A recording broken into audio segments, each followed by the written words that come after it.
Hi, I'm Jimmy Waldo, and we're in a project studio with, as you can see, a lot of gear here.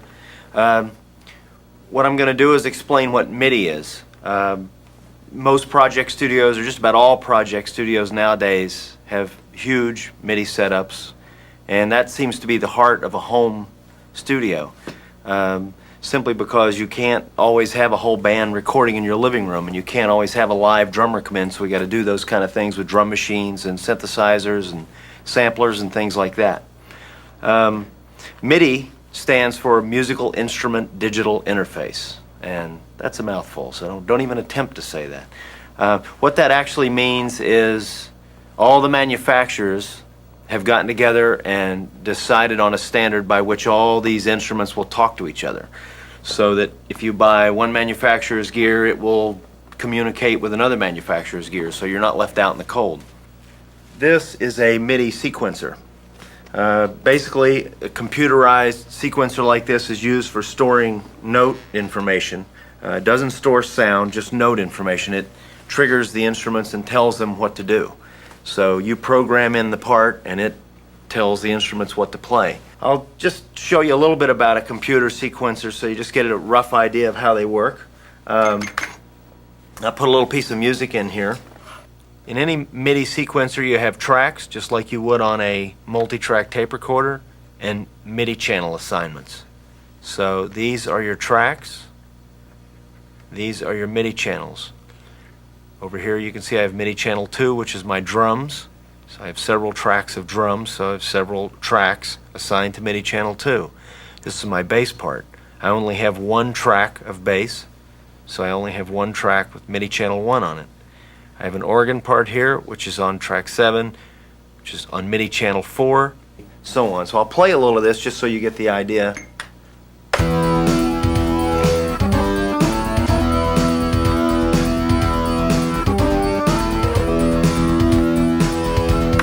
So what you're hearing is a drum kit with some percussion, a bass part, and an organ part. So in this case, our drums are on tracks 1, 2, 3, and 4, and they're on MIDI channel 2. Now the reason we have MIDI channels is they're 1 through 16. And the reason why you have that is so that the drum information in your computer is not playing your bass instrument, and the bass information in the computer is not playing the drums, and so on. Get very confusing.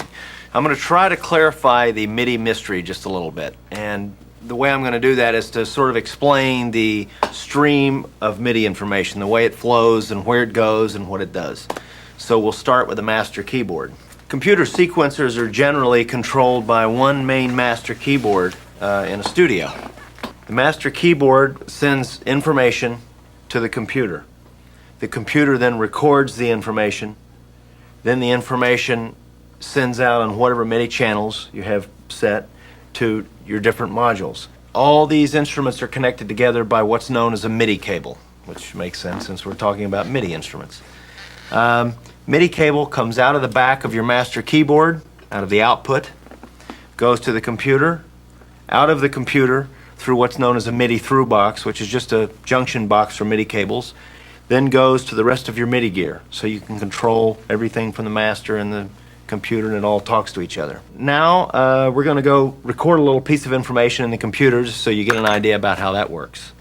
So let's see, we're going to take MIDI channel 5, and we're going to go over here to the Roland Super JD, which I've set on MIDI channel 5, and we're going to find a sound. I don't like that one. Let's see. Okay, we'll use the brass sound and we'll put that in.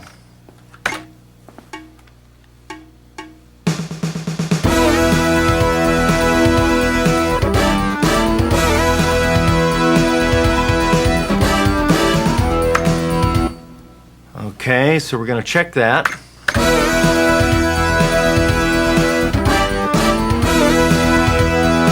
Okay, so that's good. Now what I'd like to do is do a real quick edit here to give you a little idea about how you can move things around in a computer sequencer. And it's really pretty simple. Most companies' software works the same way. You don't need, by the way, you don't need to buy real expensive software. Some of this stuff is 3 or 4 times the price of some other stuff. And if you're doing big orchestras for film or something like that, then you need a more expensive piece of hardware, but software. But when you're working in a project studio at home writing songs, you don't have to spend a lot of money on it. They all will do what you need them to do for basic songwriting.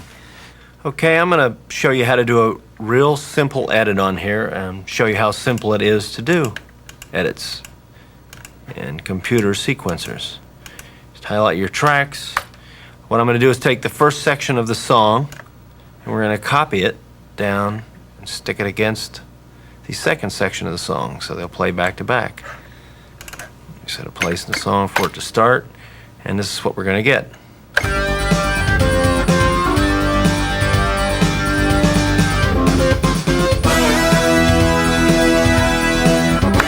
So you can see how easy it is. I mean, that took, that took 15 seconds. Let's say I want to copy my brass part over there, I just drop it, and you'll hear it repeat. So it's real simple.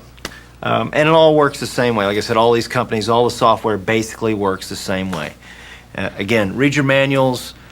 Don't be afraid to call the companies and ask them. They have guys there that's all their job is to answer questions about your problems if you get snagged on something. It's no big deal. Another thing I'd like to mention is in regards to sequencers and home studios, for the guy that's only got a 4-track or an 8-track, you can do what's called, you print a sync tone on one track of your tape and feed that back into your sequencer, and by way of the sync tone, which is usually SMPTE code or FSK code, you can then run the sequencer and it will be in sync with your tape all the time. So at this point we can go ahead and put down guitars or vocals or other acoustic type instruments on tape.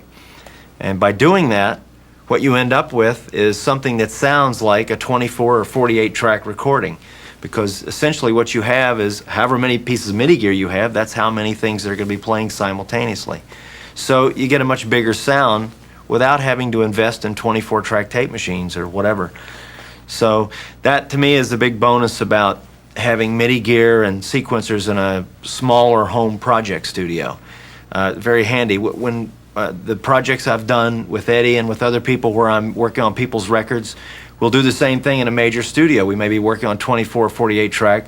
We'll print sync tone on one track and still trigger all the MIDI gear to keep it off of tape to give us plenty of tracks to do everything else.